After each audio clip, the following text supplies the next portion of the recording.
এ বৈদা কি আছে এই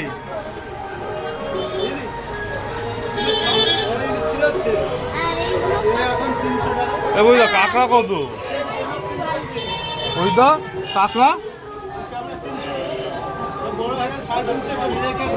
বড়গুলো সব বিক্রি হয়ে গেছে তাহলে এগুলো অল্প করে আমাকে দে কম সম করে দে আর কি আছে ওই চিংড়ি আছে আর ওই ইলিশ কত ইলিশ